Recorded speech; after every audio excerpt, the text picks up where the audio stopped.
What's up, guys? I'm Joe. Today I'm talking about the new Panic at the Disco album, Pray for the Wicked.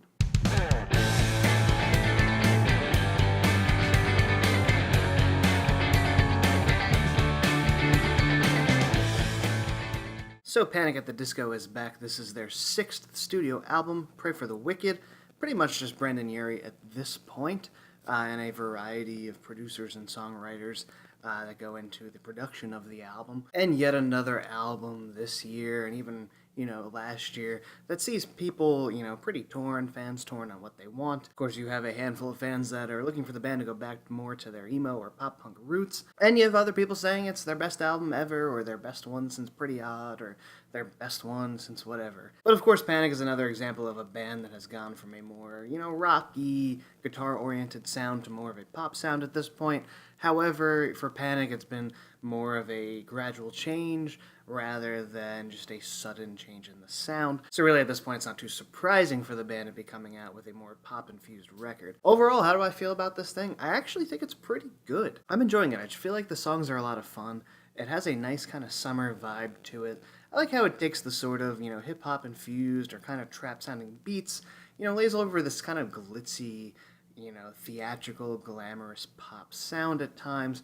You have, horns and strings kind of hiding in the background of some of these. I do wish at times those horns would come more to the forefront, but I think for what Brendan Urie is going for on here, the sound gets across pretty well. Which is weird. I was kind of lukewarm about Fall Out Boy's Mania, which a lot of people are comparing this to. Totally disliked the new 30 Seconds to Mars record. So when I went into this one, I think I kind of realized that, for me, it's not really the electronics or use of them that's going to ruin an album.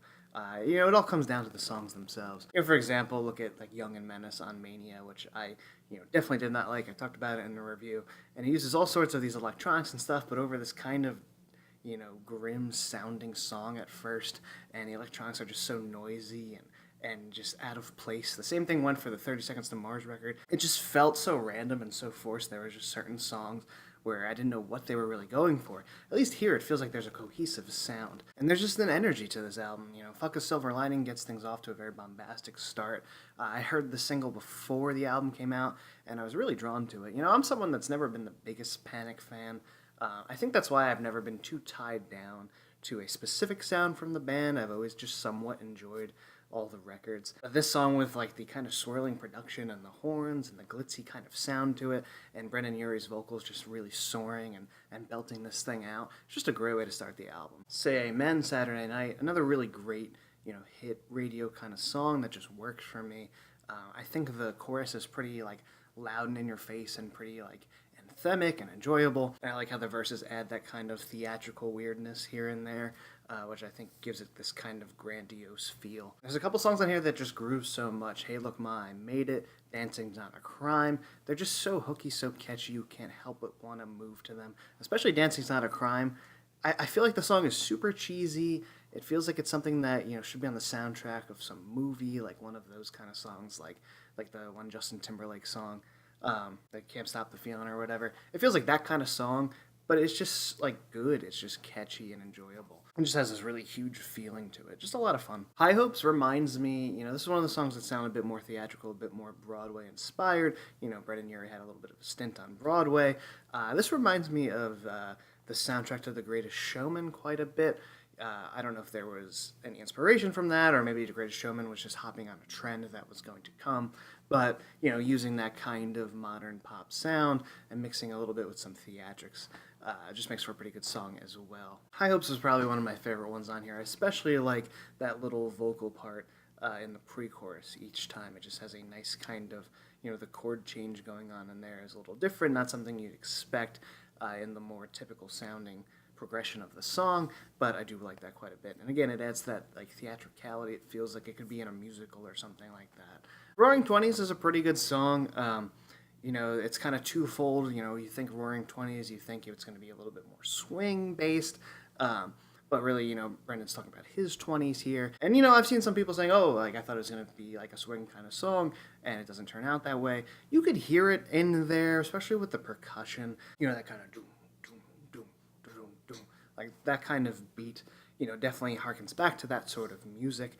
But, he doesn't really go all in on it. He wants to keep the sound of the album kind of consistent. So this stuff is really kind of coming over a more straightforward beat, which makes it clash a little bit, makes it feel a little bit stiff. I wouldn't have minded if it went a little bit more in the swing direction. But overall, still pretty good song. I definitely think that the first 6 songs of the album are the strongest and the most memorable for me. As it goes on, it gets into a little bit more forgettable territory, such as One of the Drunks and The Overpass. I think The Overpass has a nice kind of funk to it. But I don't really see myself going back to these two as much as I have with some of the other tracks on here. Old Fashioned's pretty good, though. It has a bit of a reggae kind of feel to it for me. And I love the instrumentation as it goes on. You add in some strings, you add in some horns. Probably the most at the forefront those things get on the record. And like I had mentioned, like some of these songs that do utilize the horns, they sound kind of, lost in the mix a little bit. It does kind of feel like everything's very compressed and everything's raised up. So at times I feel like the brass sections could have come forward a little bit. But for the most part, I don't have too many complaints as far as that goes. King of the Clouds is another big standout towards the end of the record. Probably my favorite in that second half section. It just has another really large chorus that has this great descending chord pattern to it.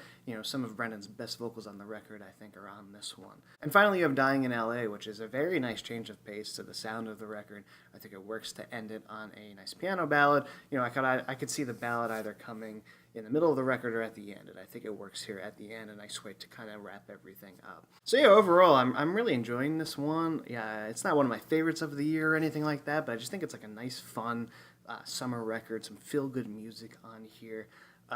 And like I said, I was someone that was never really too tied down to a specific sound from Panic, and from that kind of perspective, they just change quite a bit over time anyway. So having Brendan Urie stay in this sort of poppier direction, as long as it's like decent songs, I don't mind it. So yeah, I'm feeling like a 3.5 out of 5 for this one. Let me know what you think of the album in the comments, whether I'm right, whether I'm wrong. As always, thank you so much for watching. Don't forget to subscribe, and I'll see you all next time.